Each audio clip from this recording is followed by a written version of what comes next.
Salut Alban, tu es le président de la GIREL, une association environnementale qui a tout juste 1 an et dont le but est de préserver les milieux marins avec pour objectif de lutter contre le changement climatique et la pollution. Est-ce que tu as toujours été un passionné d'écologie et d'environnement? Alors toujours non, mais ça commence à faire un bon moment, oui. Donc depuis enfin c'est à partir du lycée en fait que j'ai commencé à vraiment m'intéresser à cette thématique.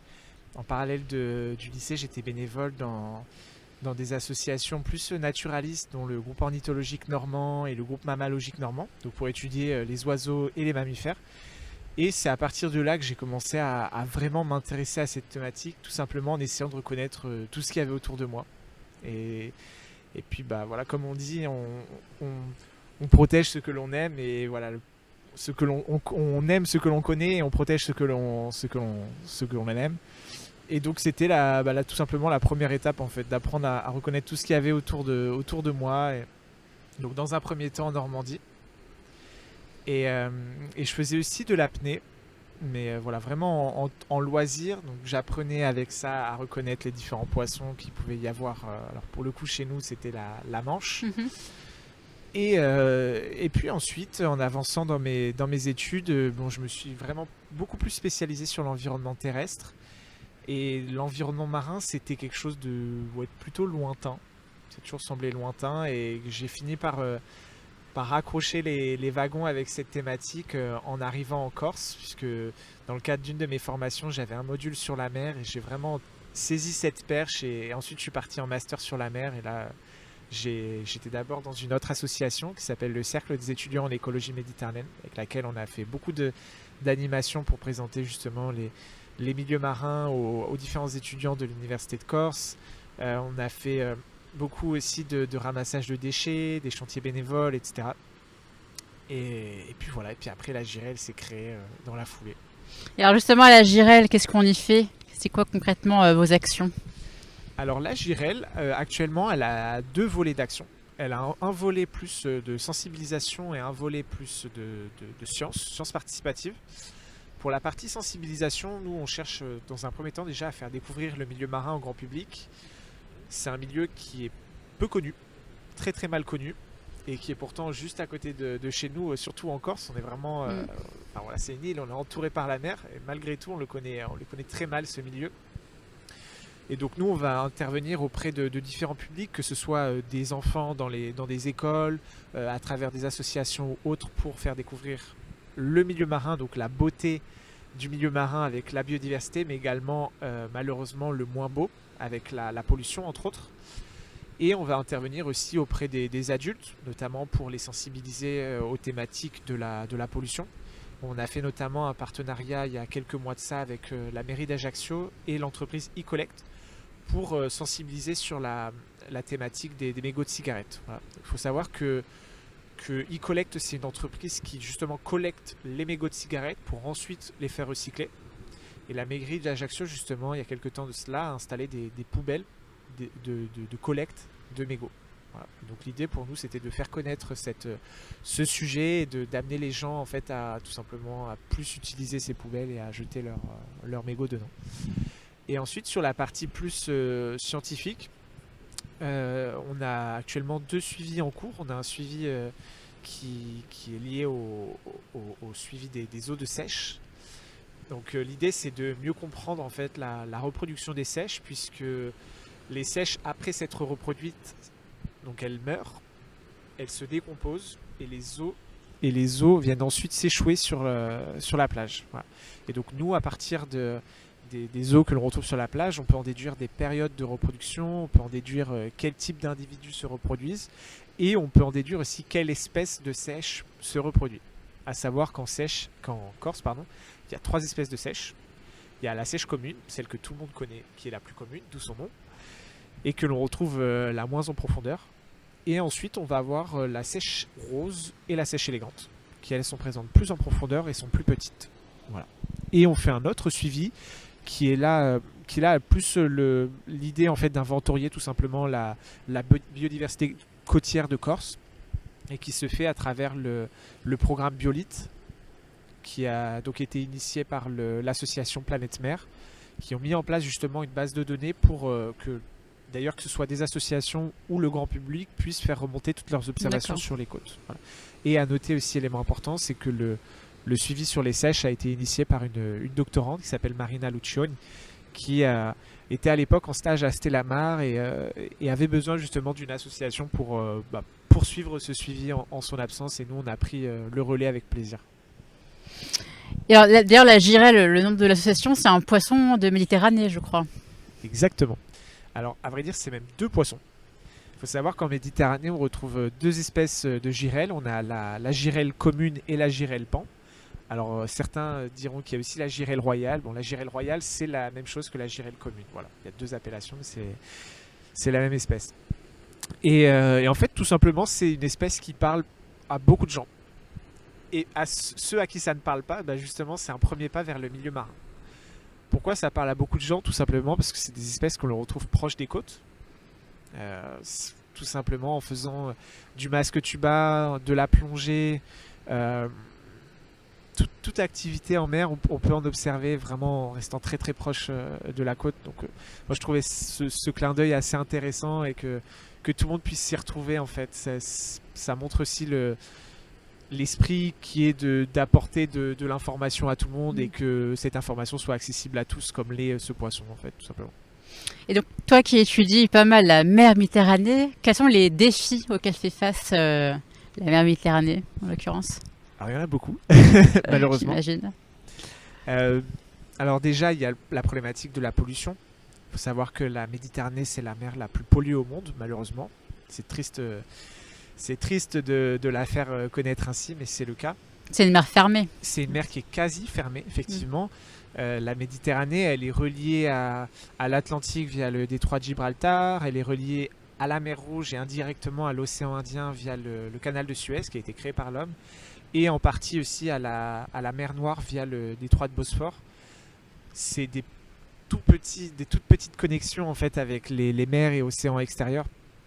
Donc en réalité, là où est la problématique, c'est que tous les déchets qui vont entrer dans cette mer ne vont pas en sortir. Voilà. Ce qui fait qu'il y a forcément une accumulation et qui cause de gros problèmes pour l'environnement. Une thématique qui est extrêmement forte, c'est la problématique de la pollution plastique. Voilà, on sait maintenant, ça a été prouvé, ça a été redit énormément de fois, mais le plastique se fragmente en de petits morceaux. Ces morceaux rentrent ensuite dans la chaîne alimentaire, sont ensuite consommés par nous. Et voilà. C'est toi qui me disais que dans une vie, c'est ça, ou par an, on ingurgite l'équivalent d'une carte bancaire de plastique? C'est pire que ça. T'es très optimiste. Alors c'est ni dans une vie, ni par an, c'est par semaine. Oh, voilà. c'est énorme. On ingurgiterait environ une carte bleue de plastique Quelle par horreur. semaine. Voilà. Alors il y a plein de modes d'ingestion. On le respire. C'est-à-dire que si on a un vêtement en fibre synthétique, Oui. le fait de frotter ce vêtement, on va libérer des particules de plastique dans l'air que l'on va respirer. On va le boire aussi, notamment dans les bouteilles d'eau. Les bouteilles en plastique, il faut savoir qu'il y a des petites particules qui forcément vont dans l'eau et que l'on consomme. Et donc en fait, ce plastique il se retrouve absolument partout et sans parler également des déchets justement que l'on retrouve dans l'environnement qui ensuite entre dans la chaîne alimentaire et que l'on mange comme lorsque l'on mange le poisson par exemple. Voilà. Donc ça c'est une problématique auquel fait face justement la mer Méditerranée. Après évidemment on a la problématique du changement climatique. C'est une problématique qui concerne, j'ai envie de dire comme la pollution, ça concerne énormément d'océans. D'ailleurs il y a un 7e continent qui s'est formé à cause de la pollution. Mais le changement climatique est vraiment aussi un changement global et qui nous concerne également très fortement en Méditerranée. Il faut savoir qu'ici, on a été touché notamment par des canicules sous-marines au large de la Corse qui vont causer de grosses mortalités sur les gorgones, sur les coraux, etc. Donc il faut savoir qu'on a des canicules sur Terre. Voilà. Qu'est-ce que c'est les canicules sous-marines? Justement, alors en fait, donc, sur Terre, on connaît les canicules. Maintenant, il y en a quasiment tous les étés, donc malheureusement, on ne peut pas passer à côté. C'est une température qui est anormale, qui dépasse les normales de saison, tout simplement. Et en mer, il se passe exactement le même scénario. C'est-à-dire qu'on va avoir des températures d'eau qui dépassent les normales de saison. et qui vont durer potentiellement sur des longues périodes.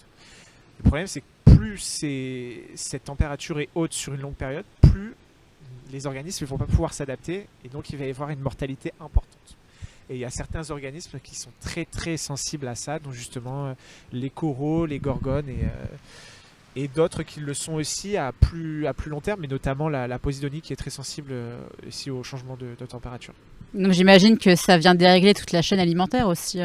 Ça dérègle tout l'écosystème. À partir du moment en fait, où il y a une mortalité d'espèces, effectivement, ça dérègle la chaîne alimentaire. Oui. Et alors tout à l'heure on parlait de crème solaire, qui est un produit très polluant. Est-ce que ça va être interdit à l'utilisation en mer Méditerranée? Alors, je pense que tu fais référence du coup à un article du journal écologique de la Méditerranée, d'ailleurs dont j'ai pas parlé précédemment.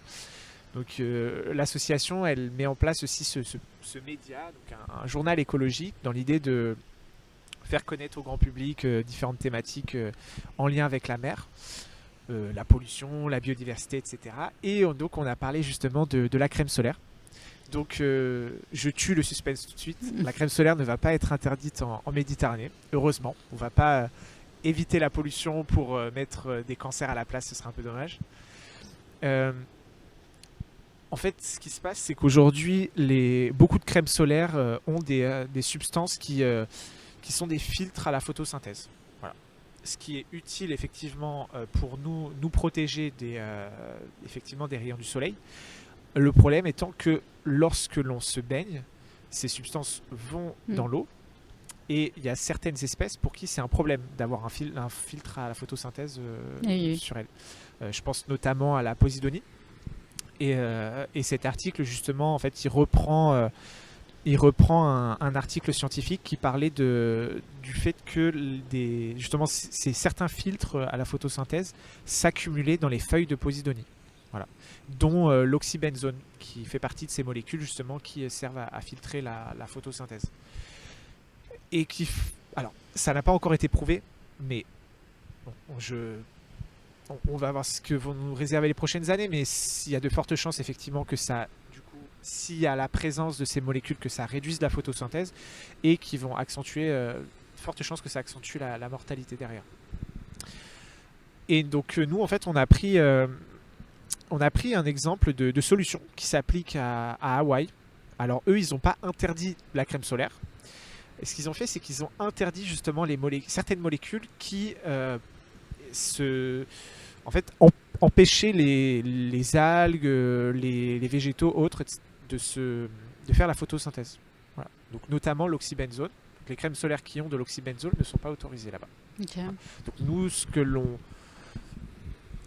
l'idée que l'on essaie d'amener avec cet article, c'est de dire que voilà, il y a quand même des solutions qui existent aujourd'hui de mettre en place des crèmes solaires qui n'ont pas ces molécules-là. Et ce qui se développe de plus en plus, d'ailleurs, c'est les crèmes solaires minérales qui ne posent pas ce problème-là et qui protègent très bien la peau.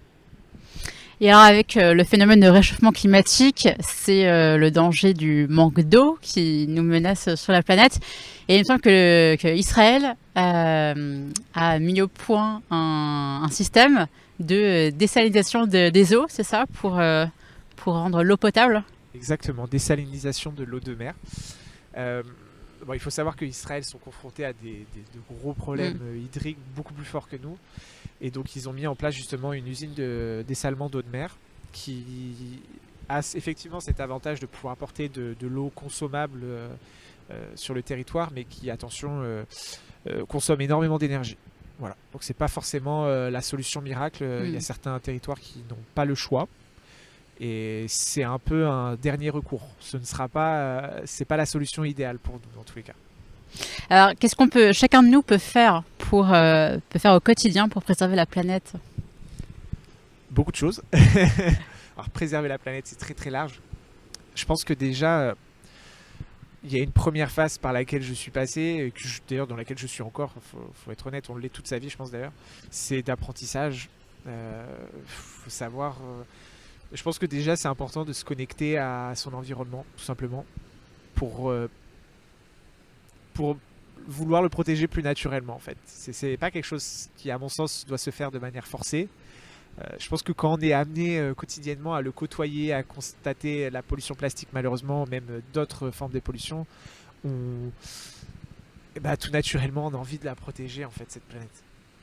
Et sinon, pour donner des petits conseils plus pratiques, tout à l'heure, voilà, je parlais des bouteilles en plastique. Quelque chose d'assez simple, c'est tout simplement de remplacer ces bouteilles en plastique par des gourdes. Voilà. C'est économique et écologique. Une fois qu'on a sa gourde, on a juste à la remplir au robinet et aucun souci. D'autres conseils, ça peut être aussi de s'impliquer dans des associations en les aidant. Donc ça peut être à travers des dons, ça peut être en participant à certaines actions, des clean walks, à nos suivis de sèche ou plein d'autres choses qui permettent d'améliorer les connaissances sur ces organismes.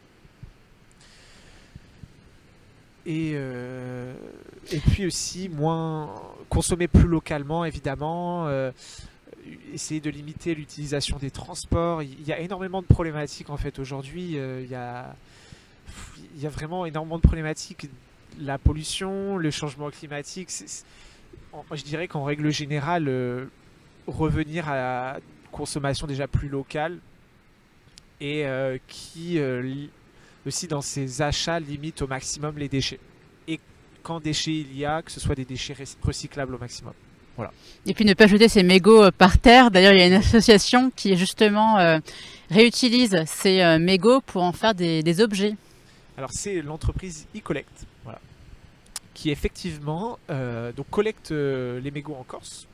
Ces mégots sont ensuite envoyés en Bretagne et sont recyclés. Et à partir des restes de mégots, ils vont pouvoir justement faire des planches qui vont être utilisées pour faire des chaises, des bancs, des poubelles aussi également. Donc, voilà.